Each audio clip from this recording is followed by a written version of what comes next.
जो सच्चे भक्त होते हैं और बिना किसी स्वार्थ के भगवान की आराधना करते हैं, उनका ध्यान हरदम ईश्वर पर होता है। वे कुछ भी काम करते हैं तो सारा काम ईश्वर को समर्पित करके करते हैं।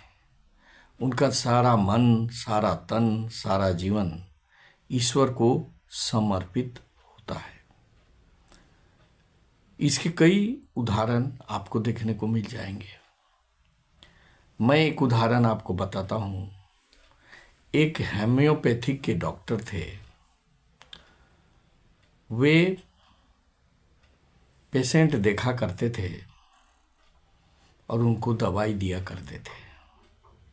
प्रतिदिन उसकी पत्नी उनके सामने घर की ज़रूरत वस्तुओं का लिस्ट उनको दिया करती थी और वो डॉक्टर साहब जितनी आवश्यकता की वस्तु होती थी उसका हिसाब लगाते थे कि कितनी खर्च हो सकती है और उतने तक वह पेशेंट का से पैसा लेते थे जितना तक कि उनके घर खर्च चल सके। उसके बाद अगर कोई पेशेंट आता, कोई मरीज आता तो निःशुल्क उसका इलाज वो करते थे।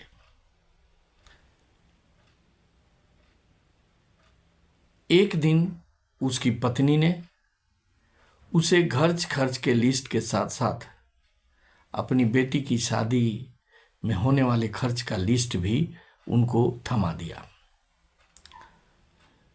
घर खर्च का लिस्ट पढ़ने के बाद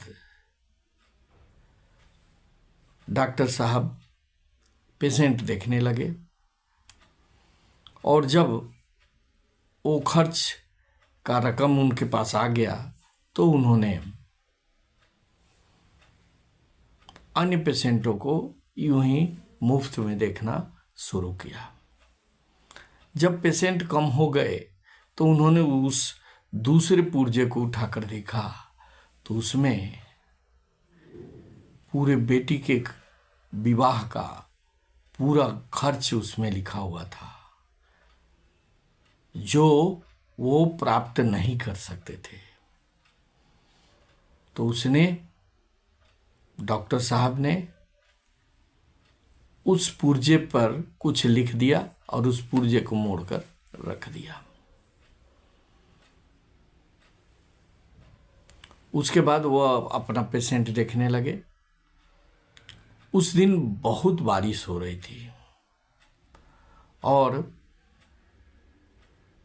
एक व्यक्ति अपनी कार से वहां से गुजर रहा था। रात हो चुका था और उस डॉक्टर के क्लिनिक के बगल में ही उनका गाड़ी खराब हो गया। इतना पानी बरस रहा था कि वो निकल नहीं सकते थे, लेकिन जब पानी कुछ कम हुआ तो उन्होंने निकल कर अपने गाड़ी को चेक किया। उनको पता नहीं चला कि उनका गाड़ी कैसे बनेगा और वे अपने बचने के लिए, वर्षा से बचने के लिए वो क्लिनिक में आग घुसे। वहां पर तब तक उनको यह एहसास हुआ कि जितने भी पेशेंट को वो देख रहे हैं डॉक्टर साहब उनसे पैसा नहीं ले रहे हैं। तो जब सब पेशेंट चले गए तो उन्होंने पूछा कि डॉक्टर साहब आप पैसा नहीं ले रहे हैं, कैसे घर चलेगा? बोला कि ये भगवान की इच्छा है, मैं उतना ही तक ही मरीजों से पैसा लेता हूँ जितना से मेरा घर खर्च चल सके, बाकी मेरा सहायता ईश्वर करेंगे, मुझे ईश्वर पर पूरा विश्वास है। और इतना ही बात हुआ और दोनों चुपचाप बैठ गए। उसी में एक पेशेंट आया, उसका इलाज वो करने लगे, उनको देखने लगे, उनको दवाई देने लगे और उन्होंने पूछा कि आप कुछ परेशान लग रहे हैं, क्या बात है? तो उन्होंने अपना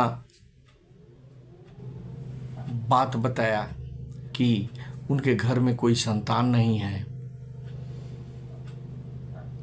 तो उस पेशेंट को देखने के बाद डॉक्टर साहब ने पुड़िया बनाई, 2 पुड़िया बनाया और उसको डॉक्टर साहब वो जो व्यक्ति थे उनको दे दिया। उसके बाद वो व्यक्ति चले गए और इसी तरह से लगातार वो डॉक्टर साहब अपना इलाज का धंधा करते रहे। एक दिन वही आदमी वापस आया। जिस दिन वो पुर्जा डॉक्टर साहब को उसकी पत्नी ने दी थी, वही पुर्जा जो उसके विवाह का था, उस पुर्जा में जो डॉक्टर साहब ने लिख दिया था, उस दिन वही व्यक्ति आया और उसने कहा कि आपने मेरे लिए बहुत अच्छा काम कर दिया, लेकिन ये बताइए आपने पुर्जा में क्या लिखा था। तो उन्होंने पुर्जे खोलकर दिखाए। ये मेरे बस की नहीं है, ये भगवान के बस की बात है। ये लिखा हुआ था पुर्जा में। बोला कि जिस दिन से मैं आपके यहाँ से दवाई लेकर गया, मेरा मनोकामना पूरा हुआ। मेरे घर में एक बेटी ने जन्म लिया उस दवाई को खाने के पश्चात, और वो धीरे धीरे बड़ी होने लगी। और मैंने उस दिन से उसके विवाह के लिए सामानों का जो दान दहेज होता, उसके लिए मैंने जुगाड़ करना शुरू कर दिया था। उसके लिए मैं 2 जगह जुगाड़ करता था, एक आपकी बेटी के लिए और एक मेरी बेटी के लिए। और इस प्रकार से मैं दोनों के लिए तैयारी कर रहा था, और ये सारा सामान मैं आज आपके पास लेकर आया हूं। उसकी बात को सुनकर आश्चर्यचकित रह गए डॉक्टर साहब। कहा कि भगवान को मैंने जो भार दिया था, भगवान ने वहन कर लिया और इस व्यक्ति को मेरे लिए भेज दिया। खुशी खुशी उसके दिए हुए सामानों को उसने रखा डॉक्टर साहब ने, और भगवान का प्रसाद समझकर सहर्ष खुशी खुशी उसे अपनी पत्नी को बुलाकर दिया। अर्थात हम देखते हैं कि अगर हम भगवान के भरोसे रहें, भगवान को अपनी परेशानियों से अवगत कराएं और उन पर डाल दें, तो भगवान निश्चित ही हमारी सहायता करने के लिए किसी न किसी रूप में आ जाते हैं। निस्वार्थ सेवा, निस्वार्थ भक्ति ये डॉक्टर साहब करते थे। उनको अपना चिंता नहीं होता जितना दूसरे का चिंता होता था। इसलिए भगवान ने उनकी चिंता की और किसी व्यक्ति के माध्यम से उन्होंने उसके सारे दुखों को दूर कर दिया, और खुशी खुशी उन्होंने अपने बेटी का विवाह कर दिया, जो कि उनके बस की नहीं थी।